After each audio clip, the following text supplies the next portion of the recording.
50 years after giving up their baby, high school sweethearts learn what happened to her. If you are looking for a heartbreaking/warming story that proves that love has no age and no boundary, you've come to the right place. Dennis Vinnar was a typical American teenager. In high school, like most teen boys, he joined the football team and was quite popular among the girls at his school. However, for him, only one caught his eyes. Karen Lehman, on the other hand, was not as popular as Dennis was in school, and unlike him, she was more reserved and focused less on her social life. Her sole priorities were studying and playing the clarinet. Karen and Dennis first met in 1958. She was 13 and he was 2 years her elder. The star player didn't act on his feelings because of Karen's shy and quiet demeanor. The two of them decided to take things slowly and see where they would end up. Many of the girls were jealous that one of Brownton High School's star football players was interested in one of the least admired girls. Throughout their relationship, Dennis made sure he walked Karen home from school every day, even if that meant that he would be late for his football practice. Dennis even carried her clarinet for her. He was a true gentleman who clearly was smitten. 2 years in, when Karen was only 15, she found out that she was carrying Dennis' baby in her womb. Dennis did what he thought to be the right thing and proposed to her. Their parents, however, were against their marriage at such an early age.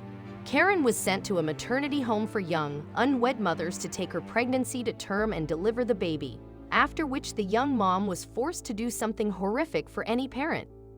Back in the 50s and early 60s, a pregnant teen wasn't considered to be just an expectant mother. Instead, she was an unwed mother, which was a great stigma. She would be labeled for life. A great number of women who found themselves in situations similar to Karen's were often sent to special maternity homes to have their babies, where they would be forced to give them up at birth.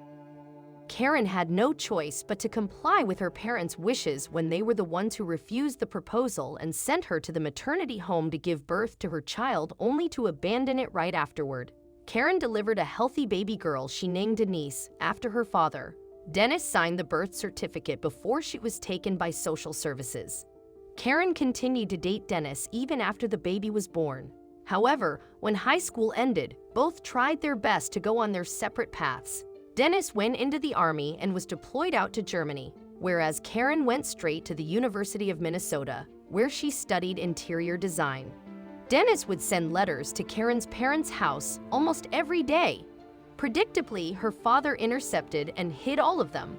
While Karen thought that her boyfriend forgot about her, her father was the one severing their relationship. When Dennis returned from the Army, Karen was in her senior year of college. He was 24 and she was 22. Their love for each other was still as strong as it was at the beginning. Despite the lack of communication when Dennis was deployed, the young couple dated again for 6 months before Dennis proposed again. Karen said yes, but yet again, their dream was aborted. Once again, her father was the reason behind their breakup. He told Karen that if they got married, he'd stop paying for her college tuition. The couple knew they hit a wall and decided to end things, both heartbroken. "I went through hell to be with her, but I couldn't. We couldn't be together," Dennis recalled in an interview. Karen had no other choice but to carry on with her life. She graduated with a degree in interior design, got married, and had another child, a son this time. Dennis also married someone else and had 3 kids of his own. 50 years passed by as they lived their separate lives, where they hardly thought about each other until one night. In 2014, Dennis was at a party where a woman suggested they take turns answering this question: if your doctor gave you 60 days to live, who would be the one person you'd like to meet? While most of the people named politicians, celebrities, or inspiring figures, as you can figure, the first person that came to Dennis's mind was Karen Lehman. "She was my very first love," he recalled at the party. The thought of his high school sweetheart wouldn't leave his mind even after the party was over. A few days later, a friend encouraged Dennis to create a LinkedIn account. He noticed the search bar, the thought of Karen still on his mind. He decided to search for her name. Luckily for him, she was on LinkedIn too, and not too hard to find. Dennis instantly reached out to Karen and left her a message. Karen called him back a few minutes after. Karen couldn't believe that Dennis reached out to her after half a century. "How did you find me?" She asked him, to which he replied, "Whatever happened to hi, hello? How are you? What have you been up to?" They caught up with each other's lives. Karen was a widowed mother of an adult son who was working in Washington state as an interior designer. Dennis was a divorced father of 3 adults. They were both single with children who had already left the nest.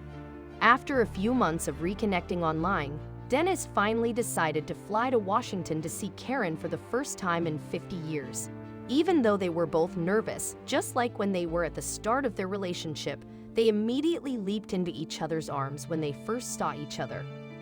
The newly connected couple stayed up all night rekindling their past romance until the subject of marriage came up.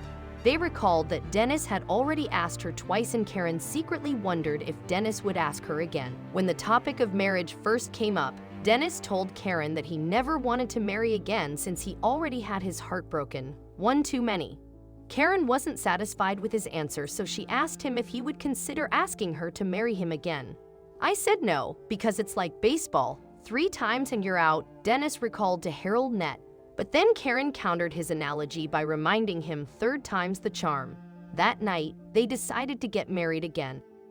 After the old lovers finally tied the knot, after 50 years, Karen packed up her things and moved back to Minnesota to live with Dennis. The high school sweethearts were together at last, but their smooth and peaceful life only lasted a few weeks. All was blissful until Dennis remembered their daughter and that he wanted to find her. Karen was not gung-ho with the idea. Though she thought about her long-lost daughter too, she couldn't bear the thought of appending their now-adult daughter's life for their own selfish reasons. However, Dennis had another opinion of the matter. He was relentless in trying to get Karen to agree to look for their long-abandoned daughter. Karen would always find excuses until the day he told her, "I found you now, and my life will be complete if we find our daughter." The statement was so moving that Karen decided to let her husband contact the adoption agency. Fortunately, they were able to locate her easily. Their daughter grew up to be a woman named Jean Voxland. Jean previously contacted the adoption agency as an adult to get information on her medical history. The 56-year-old mother of 3 never really took action on trying to locate her biological family throughout her life. But one day, she received a letter from the agency saying that a relative was looking for her. She nearly threw the letter away thinking it was a scam, but it was her husband that convinced her to look into it. When she finally realized that it wasn't a scam, Jean asked the adoption agency for more information. They just sent her a letter that Dennis and Karen had written themselves, along with some photos. Soon, Jean, Dennis, and Karen worked with the adoption agency to set up a meeting. It would be the first time all of them were reunited after the day she was born.